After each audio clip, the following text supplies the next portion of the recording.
Get ready, get set, ready, set, move!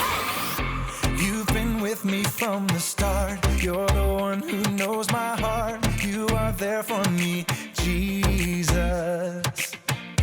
You are showing me the way, love and kindness every day. You are helping me, Jesus. So I'll follow you, here and there and everywhere. I know it's true, you're always by my side. I'm ready for the time of my life. I'm set on doing what you do. I'm gonna share your love with the world. Ready, set, move!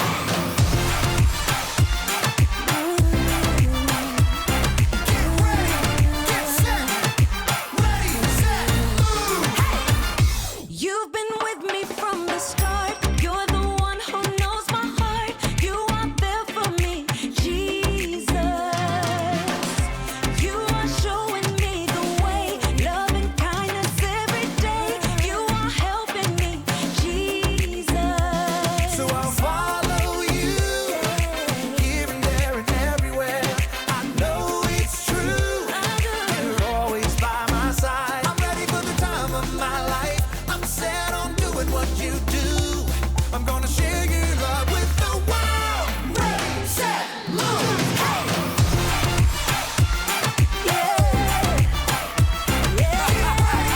Get set, ready, set, move!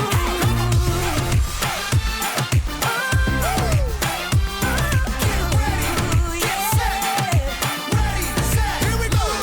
I'll do what Jesus told me, believe what Jesus showed me, love 'cause Jesus loved me. We trust that He is with us, no, He will never leave us. Let's shout what He did for us. Bring it down! I'm ready for the time of my life. I'm set on doing what you do. I'm gonna share your love with the world. Ready, set, move! I'm ready for the time of my life. I'm set on doing what you do. I'm gonna share your love with the world. Ready, set, move. Jesus told me, I'll do Jesus whatever you want me to do. ready, set, move! Trust in you. Trust in you. Set, move! Hello everyone and welcome back to another episode of Kidspace Online. Woohoo! We are so stoked to be with you today to spend another day learning about faith. Faith is trusting in what you can't see because of what you can see. And when we put our faith in Jesus as our Saviour, He can lead us to share His love here, there and everywhere. And hey, we still have a whole other month to learn about faith. Woohoo! I think we should kick off today in the best way with a game. Yes. And for our game today, we are going to do an obstacle course. We will do one here and you guys will do one at home. So for your obstacle course, you will need to stand up wherever you are and go to one side of the room. And then you're going to need something to blindfold yourself. So if there's more than one of you watching today, each person will need to take a turn. So go one at a time, and then when we say go, you're going to have to move from one end of the room to the other as quickly and carefully as you can. So family, if you're watching, please make sure you're helping them to navigate the dangerous furniture lurking about, because they will have blindfolds on. And to make it even harder, you have to get through the obstacle course on your hands and knees. That's right. Almost as if you are crawling through a cave in a mountain or crawling through a forest. What an exciting challenge. All right, so we will give you 1 minute to go and find a blindfold and get to the end of the room. All right guys, are you ready? Have you got your blindfolds? Family, make sure you're helping direct the person who's going to go first. Are you guys ready? Go!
that game was hard, but so much fun. I just love obstacle courses, and I only just made it. And now we're going to pause here, so you guys need to pause us too, so Michelle can have a go, and so that everyone else in your family can have a go. So why don't you press pause on us now and all take turns so you make sure everyone's had a go. And hey, you could even do 2. All right, guys, we'll pause here. How much fun was that? Let's get into our Bible story today. It is going to be a good one. Hey, welcome to Story Lab. This week, we're talking about faith, while we take a look at the story of someone who found himself in a tight place.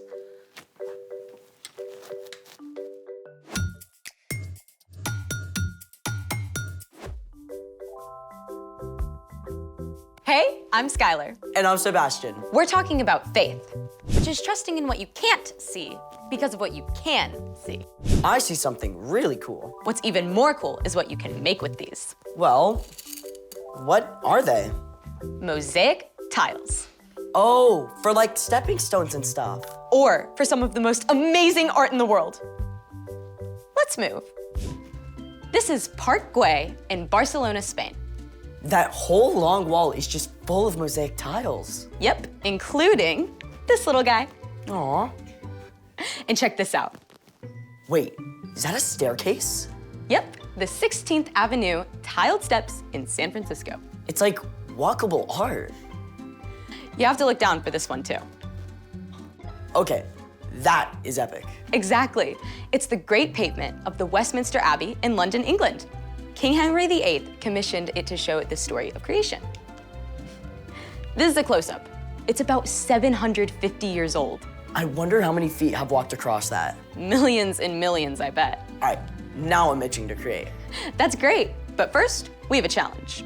A sticky one.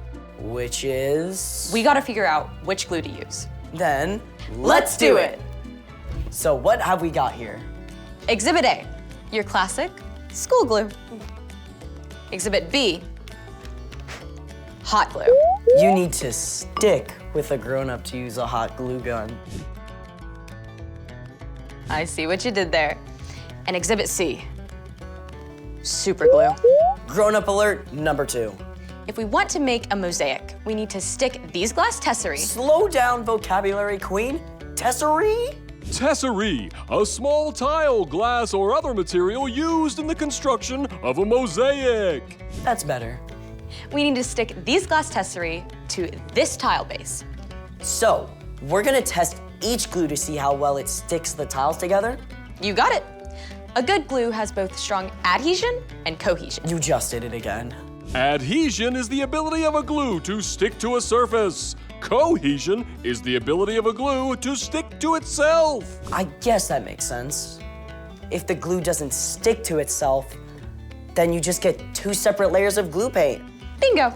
So let's stick to it. Up first, school glue.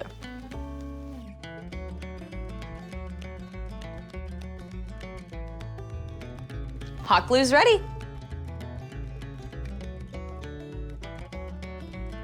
There we go. Okay. And finally, super glue.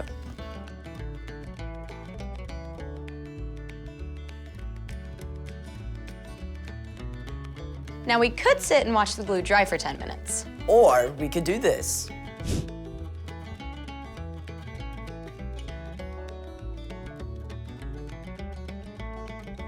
Now I'm gonna see if I can pop them off with a little pressure. Nope. Oh. Nope. School glue down. We still have hot glue and super glue in the running. Now we try greater pressure to pry them off. Nope. Nope. I guess we have a tie. Looks like they both stuck it out. I'm ready to get my mosaic on. But first, it's time for The story before the story. Today, we're in the book of Acts, which tells us the story of the early church. But before Acts, way back in the very beginning, out of a deep, deep love, God made an amazing world. But when people turned away from God, the world was broken. God made a plan to draw people back into relationship. So, at the right time, God sent Jesus, God's very own son, to live among us. Jesus gave up his life and was killed. But on the third day, he rose to life. After Jesus returned to heaven, the early church grew quickly, with the help of God's Spirit. When the believers faced trouble in Jerusalem, many of them scattered to other places, taking the news of Jesus everywhere they went. But other believers still remained in Jerusalem. Which is where our story starts. Take it away. Hi everyone, I'm Erica. During this time, King Herod ruled over Judea. He was Jewish, but served the Roman government. And just like the Jewish religious leaders, he wanted to stamp out the Jesus movement. Herod even arrested the Apostle James and had him killed. When Herod saw how much this pleased the religious leaders, he sent soldiers to arrest Peter too. Now, Herod had seen strange things happen among the believers, like when Peter and the other apostles had been arrested before, they had mysteriously turned up back in the temple courts. Herod was not taking any chances. He had Peter chained up between two guards with two more guards at the door. 4 separate groups of soldiers were assigned to the job. Herod made plans to bring Peter out for a big public trial right after the Passover festival. But while Peter was stuck in prison, the other believers didn't give in to despair. Day and night, they prayed to God. Please, Jesus, save Peter. You alone have the power to free him. The night before Peter was to be put on trial, he managed to sleep. I don't know how. This cannot have been comfortable, all chained up. As Peter slept, an angel appeared, and light blazed in the dark cell. Apparently, this wasn't enough to wake Peter because the angel struck him on the side to wake him up. What? I'm awake. Quick, get up. And just like that, the chains fell off Peter's wrists. Put on your clothes and sandals. Put on your coat. Follow me. Peter did exactly as the angel said, but the whole time, he was convinced that he was dreaming. They passed the first set of guards, and then a second set of guards, but no one seemed to notice them at all. When Peter and the angel arrived at the heavy iron bars leading into the city, the gate opened, seemingly all by itself. Peter followed the angel right out of the prison and down the street. When they reached the end of the street, the angel disappeared. Peter shook himself and looked around, and the truth hit him all at once. This was no dream. It was real life. Now I know without a doubt that the Lord has sent his angel and rescued me from Herod's clutches. I bet Peter felt like doing a dance right there in the street. Instead of awaiting trial and death in the morning, he was free, and he could not wait to share the news. Peter headed straight for the home of his friend Mark's mother, Mary, where the believers often met to pray. He knocked as loudly as he dared. At last, a servant girl named Rhoda came to answer. Who is that? It's me, Peter. When Rhoda realized it was Peter, she was so excited to tell everyone that she ran back inside without actually opening the door first. It's Peter. Peter's at the door. You're out of your mind. It must be his angel. But in the midst of this debate, Peter kept knocking. When they finally opened the door, they were absolutely amazed to discover that it actually was Peter. There was a huge commotion, but Peter signaled for them to be quiet. Then he explained the whole story. Tell the other believers about this. After sharing his story, Peter left the believers. In the morning, the prison guards were shocked to discover that Peter was gone. They searched everywhere, and when they couldn't find him, Herod was so enraged he had the guards killed. But in spite of all this, the early church continued to grow. The end. I bet Rhoda got teased for a long time about leaving Peter at the door. You pray so hard for something, but sometimes it can still be a surprise when you actually get it. So, what's our part in the story?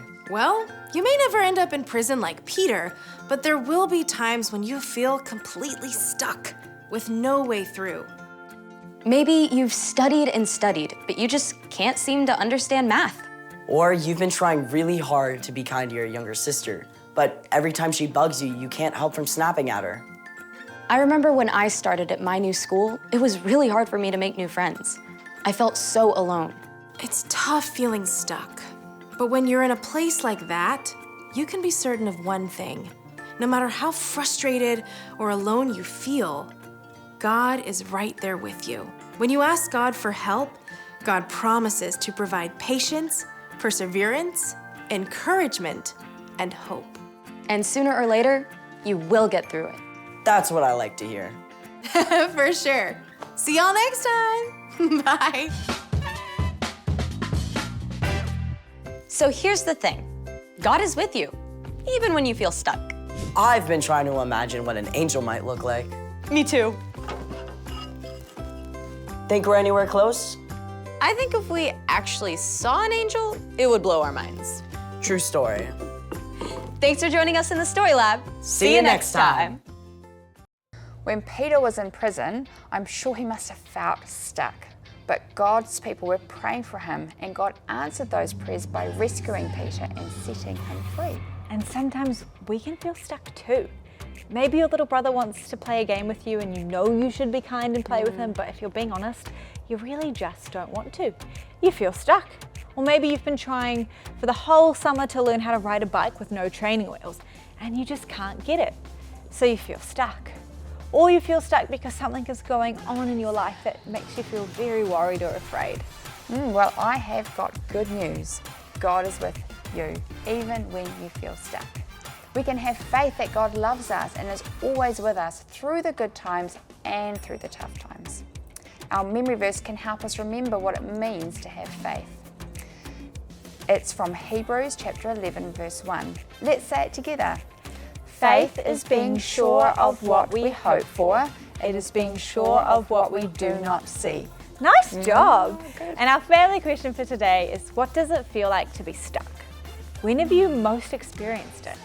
What made it so hard to trust God? If you're not quite sure how you'd answer that, don't worry. Sit with your family now and unpack the questions together. And then once you've done that, why don't you pray and try to remember how God is always with us, especially when we're feeling stuck. And we are already looking forward to seeing you guys next week. Bye!